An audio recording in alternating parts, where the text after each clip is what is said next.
हमें अपनी health 4 pillars के अराउंड रिवॉल्व होती है। इस चीज़ को समझना चाहिए। Okay. Disease and disease free state इस 4 पिलर्स के अराउंड इवॉल्व करता है। ये 4 पिलर्स जो है वो आयुर्वेदा में से आए हैं। The first pillar is ahaar, that is the food.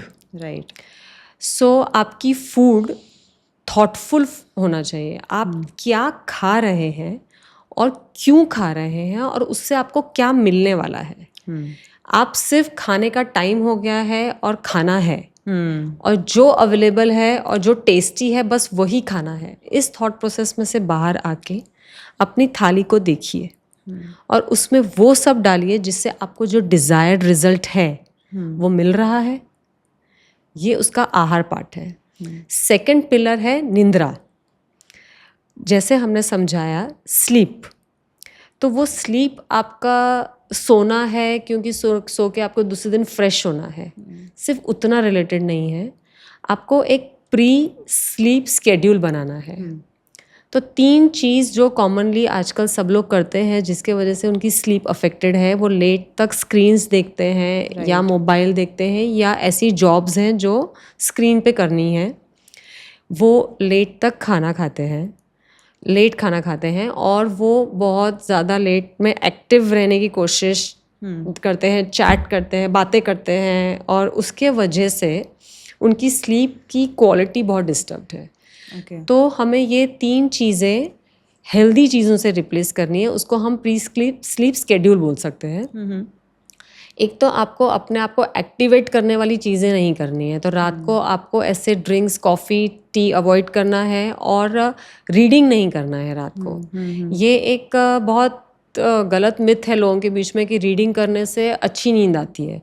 Reading एक थिंकिंग प्रोसेस है। उसमें आप रात को चाहे कोई फिक्शनल, नॉन फिक्शनल बुक पढ़ो या भगवत गीता, उसमें आपका एक थिंकिंग प्रोसेस शुरू हो जाता है। आप उसके बारे में थॉट देते हो और फिर आपकी नींद जो है वो इतनी इफ़ेक्टिव नहीं रहती है।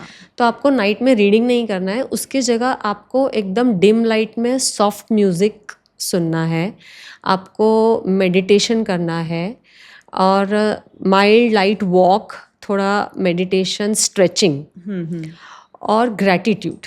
ग्रैटिट्यूड से आप स्पिरिचुअलिटी में कनेक्ट होंगे। आपको हर चीज़ के लिए ग्रेटफुल होना चाहिए। आप हैं, आपकी सांसें हैं, इतना अच्छा भगवान का दिया आपको बॉडी है, तो उसके अंदर डिजीज़ भरने के बजाय अच्छा खाना, अच्छी एक्सरसाइज, अच्छी सोच, अच्छी बातें भरें।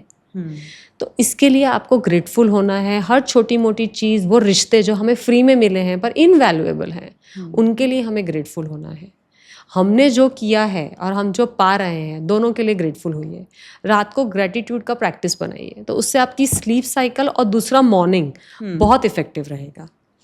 तीसरा है योग।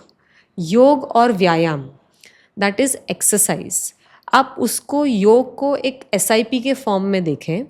छोटे छोटे इन्वेस्टमेंट जो आप करेंगे आज डेली बेसिस पे, मंथली बेसिस पे, ईयरली बेसिस पे, लॉन्ग टर्म में जाके आपको बहुत अच्छा रिटर्न देंगे। वो पहले कहावत थी ना, थोड़ा थोड़ा करके जोड़ोगे तब घर में शादी होगी, तब घर में नई कोई चीज़ आएगी, बस उसकी जो खुशी आएगी साथ में वो ट्रिमेंडस होती है। तो आपको योग और व्यायाम को कुछ कम कर देना है शरीर में, कुछ बढ़ा लेना है, उसके जैसे नहीं, एक इन्वेस्टमेंट करना है आज कल के बेस्ट रिटर्न के लिए, इस तरह से देखना है। और चौथा है ब्रह्मचर्य। ब्रह्मचर्य का मीनिंग है जो एनर्जी आपके अंदर है वो बहुत सारे एक चैनलाइज वे में फ्लो होनी चाहिए। आपको मेडिटेट करके अपना वेक स्लीप साइकिल, फूड साइकिल इस तरह से सेट करना है कि जो भी एनर्जी आप कंज्यूम करते हैं उसको आप एक्सरसाइज, मेडिटेशन से चैनलाइज करें कि वो आपको बेस्ट आउटपुट दे। इसको ब्रह्मचर्य बोलते हैं। You should know how to channelize the intake to convert it into energy and to make it for the best use of yours. This is following brahmacharya. So when you are best version, when you want to be the best version of yours, you need to solidify these 4 pillars of yours. Every human being should think about his 4 pillars, his or her 4 pillars, and strengthen them.